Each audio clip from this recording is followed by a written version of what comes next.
Hello, hello, hello, and welcome back to the Serafina channel. And today we're talking Jen Shah, baby. Yes, Jen Shah of Real House of Salt Lake City. All right, I'm sure you've seen the news lately. If you watch anything of Bravo, you know something of this case. Okay, so let's just dive in. We're just gonna get into it. We're not gonna waste time here. Okay, so let's jump. Salt Lake City. All right, was one of the first franchises to come out, like to come to be a. Let me reword that. It was one of the biggest premieres in a long time for Bravo. It was one of the biggest announcements that they had for BravoCon 2019, which was the last one before the inevitable pandemic. And they had announced there that there's going to be a new series, a new city, Salt Lake City, all the things. Fast forward to November 2020, we finally get to see Salt Lake City in all its glory. And all I gotta say is Salt Lake City, there's not a city like this. There really isn't. Like the cast of girls that they found for this is, I hope my face said it all. Like, I can't even put it into words. Oh my God. Like, literally, these are some interesting characters. Like, you have a former Jewish person who turned to Mormonism, who is considered herself to be like Mormon 2.0, who sells tequila that she doesn't drink. If you know anything about the Mormon religion, you can't drink. Like, they're not allowed to drink. And this woman has like 3 or 4 different like alcohol companies. It makes no sense. But it is what it is. To return. And then, you got a few other people, but the drama, the star of the show was Jen Shah. She came in blazing fire, like, "Hi, I'm the fabulous Jen Shah," yada, yada, yada. Right? And she's like, "I'm all fashion, I'm all wealth, I'm all this. I have all these assistants, I have all of this because I've worked my ass off for it." Like, that's literally, and she keeps saying, "Oh, I own multiple companies, yada, yada, yada." None of the other castmates really have a clear picture. We don't even have a clear picture as a fan base of what she did for a living. And some of the lies that she came up with, how she explained what she did, which I want to get into later, was just, it still is like, it almost makes you not want to do anything on the internet. That's all I'm going to say to that. So, like I said, one of her assistants, Stuart Smith, who was also got arrested with her March 20th of 2021. So we'll get into that. But I just want to go and share.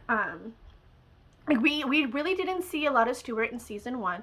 I do admit this last weekend that I did kind of go back into season 1. I'm like, you know what? Now that we know everything, let's go back and see if we can like somehow pick up on Easter eggs. Like, maybe I could pick up on an Easter egg that will like be like, "Oh, she's been telling us all along." Because here's the thing, a lot of people don't realize that, oh yeah, when you get signed on as a housewife, if you've got some secrets, we're all gonna find out, because the Bravo fan base alone, we could spot a fake a mile away. But not just that, but being on TV, being in a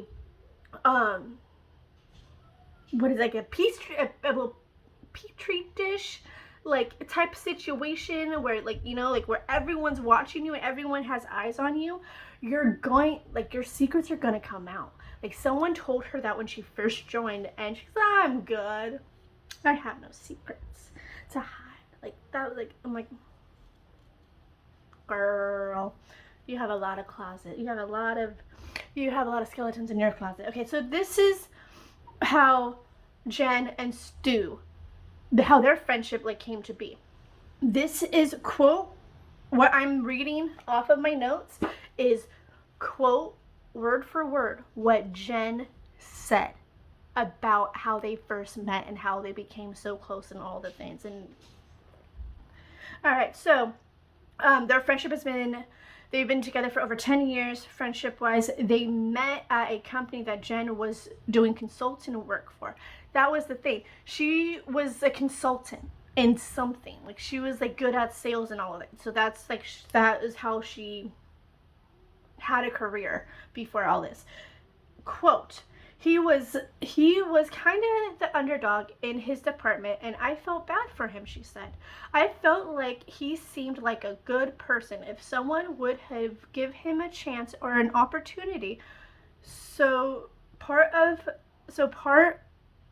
when the company sold, they were going to get rid of him. And I was like, no, you should keep him. I just felt like he was a hard worker, and I saw him going the extra mile, and I was like, he just needs a chance. So that's how their friendship started. Jen continues, I must have saved Stuart's job 5 or 6 times over the years, because every time Stuart would get in trouble, I would always be like, he means well. He means well. And when Jen left that company, she took Stuart with her and made him her assistant. Okay, so that's how he became the assistant. Jen admits she was closer to Stuart than her own husband, Sharif. Yeah. He literally knew more than Coach, as in like, what, oh, you shouldn't get her this for her birthday, and she likes these tampons, not those. Like, literally, like, when I was doing this research, one of the things that kept coming to my mind going, oh my God, Jen Shah has been manipulating Stu from the beginning. She took advantage of his weakness, his kindness, or his whatever, and she was like one of those energetic vampires, just slurping everything that she could out of him. Because if you were to look at all of her other assistants, like her wardrobe person, her hair, her makeup, they were all like gay and fabulous, or like really glamorized women, right? And then you saw Stu, who was like an average Joe, and it was like, how does he fit in? So she's like always had this like, oh, I'm gonna save him, I could save him, yada yada yada. But really, I think she goes, let me use him until I can't anymore. Let me see how far I could go with Stu until I can't. And I really think that's what it was. And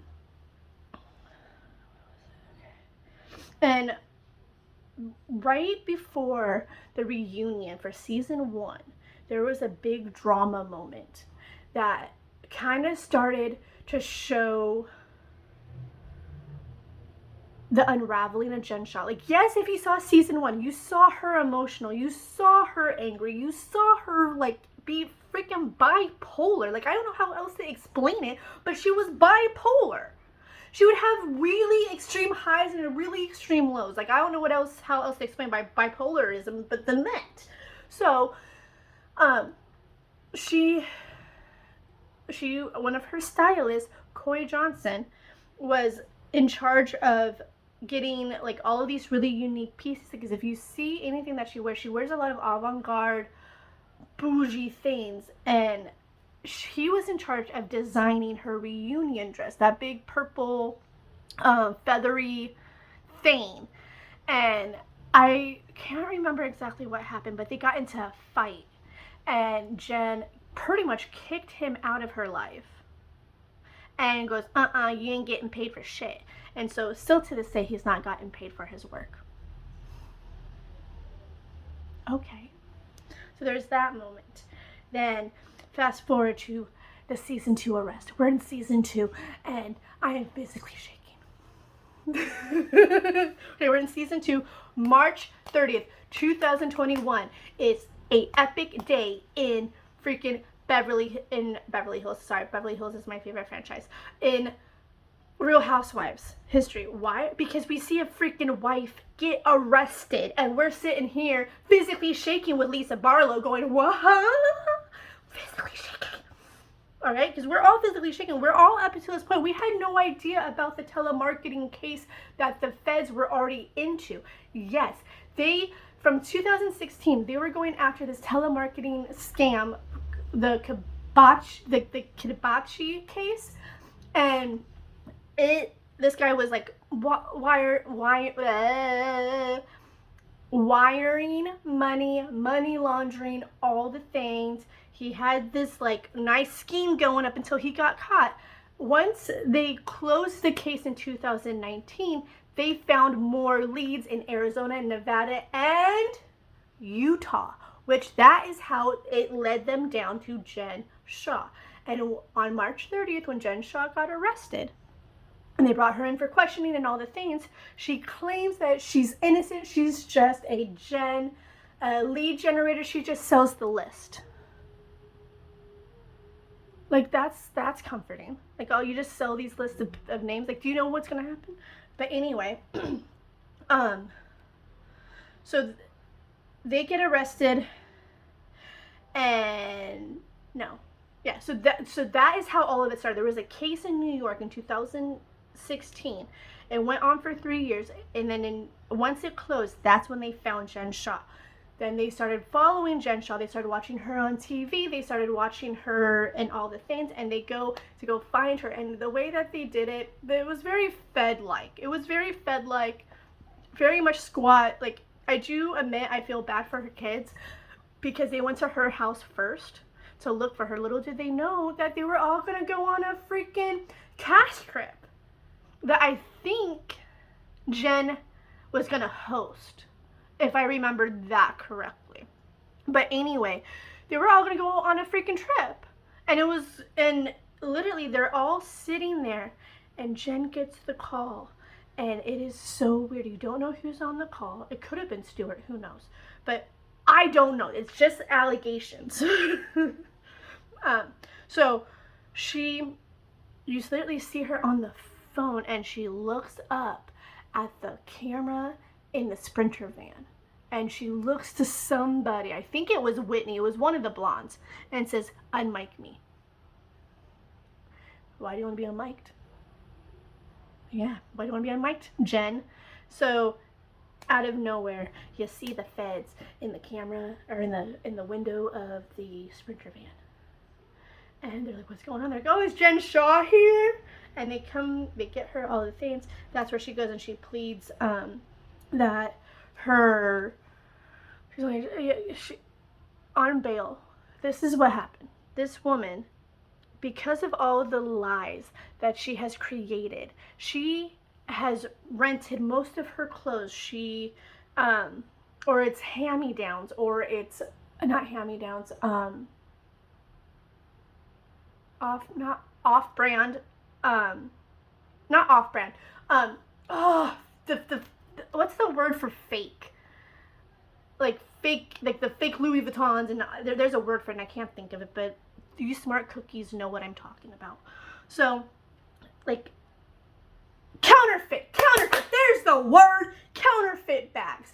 So, when it comes down to the bail, she has no money to give up for bail, so she has to give them their house.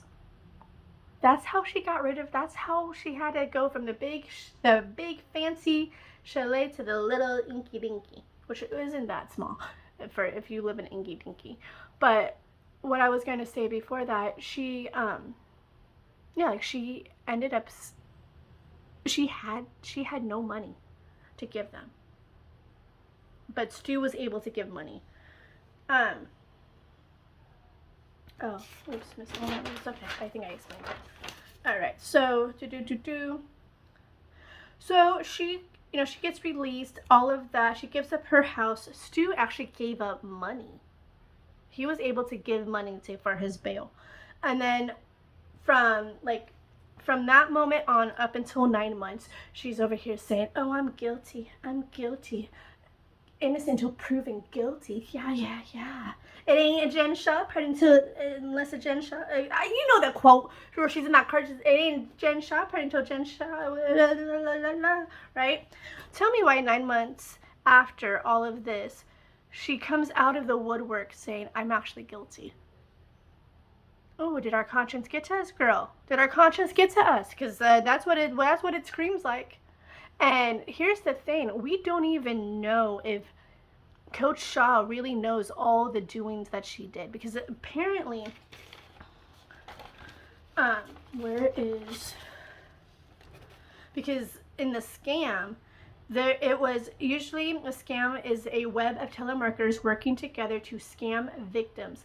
Usually starts with an ad, work from home, and you click on it, and now the telemarketers have all your information, and which is really scary. Would you and they would pass on the lead list to other companies who would offer other services. And they would even and if you were to join up on the telemarketing thing, there's some called a social media boost where they would ask for money basically, and it would help you, give you a boost in your social media. And someone who was in network marketing, that to me seemed like the laziest thing you could do to sell a fucking product. Pardon my language. Where's the relationships with these people? Just saying. All right, and so she changed her plea to guilty, and we're like, okay, all right. And from that moment on, her sentencing date kept getting pushed back and pushed back and pushed back, and all the way pushed back until my freaking birthday. And I'm getting all excited. Yes, it happened on my birthday. Her sentencing happened on my birthday, guys. Yay! Something to erase the Capitol drama. Oh my god. Which I just watched that documentary on Discovery Plus. Oh my god. That really happened on my birthday 2 years ago. Oh my god. Side note. And so the funniest thing though, a day before, I think it was January 5th, of not days before her actual sentencing. Tell me why someone out of the woodwork comes out and says, oh, guys, Jen Shah assaulted me because she was trying to get with my husband. She showed up at my house. It was a statement from years ago. Why did that just now come into play? You had 2 years, you had over a year to come out with this, to plead your case, to add a layer to this, to show a different layer of Jen Shah that we all know is to be true. She needs more help than ever can be. So I still don't understand why they brought that in, and I feel like the judge was we're not even gonna count this. Let's just get this done. Get her done. That's what it was. They got her done, and they started, and the judge gave no Fs. No Fs were given from him or her. I think. But two of my favorite quotes, I'm going to put right here, that my favorite tweets of someone who was inside the courthouse, who was doing live tweets, so we could all sit on the side of our chairs and really pray that this was the Johnny Depp case where we could see everything on YouTube. But she got sentenced to 6.5 years. Honestly, I think that's too little of a sentence. If you look into money laundering and wire fraud and all of that, you're looking at 30 to 50 years. An average person would get 30 years, no question asked. Why is this woman not even touching 10? And she showed no remorse up until recently, which just kind of shows me what kind of person she is, what kind of spirit she is. She really doesn't give a fuck. All she wants is that money in her pocket to go and be a selfish, egotistical woman. That's what it is. And really, I have to admit, I'm nervous for her in jail, because if you remember season 1, she was mourning the loss of her dad. And she was very emotional. She was very angry, all the things. I know what that's like. When I lost my dad, I was very angry. Just ask my mother. I was angry for years. So I get that, and I give her love and affection in that. But knowing everything else, it very much was okay, you knew you were being watched, and it was the pressure was cooking, and you were about to bust out of your seams. I still think she should have gotten 20 to 30 years. She got off too easy. And my concern is she going to learn her lesson? And one of the things in the sentencing is when she gets out in 6.5 years, she has another 5 years of being supervised financially to make sure she doesn't do this again. So thank God that's in there. Thank God, right? But may her not be that smart to find a way around this. I really hope, I pray that this woman saw the light and she knows right from wrong now. Like, what are your thoughts on all of this? Have you been following this case from day one? Or are you just like jumping in and like saying, I just want to know what this is like. What is it? Like, who is Jen Shah? Which I've been getting a lot of, like, who's Jen Shah? And I'm just like, who doesn't watch Salt Lake City? But that's okay. That's just me being funny and weird. I can't believe that happened on my birthday too. Like, literally, it did not feel like my birthday weekend because I was just tunnel vision on Jen Shah. So with that being said, thank you guys for watching this. Thank you. And love, comment, subscribe, share me like a dirty whore if you want. But anyway, if you found value in this, share it. Yeah. I don't know how to end these videos. I really don't. So I'm just gonna be like, okay, bye.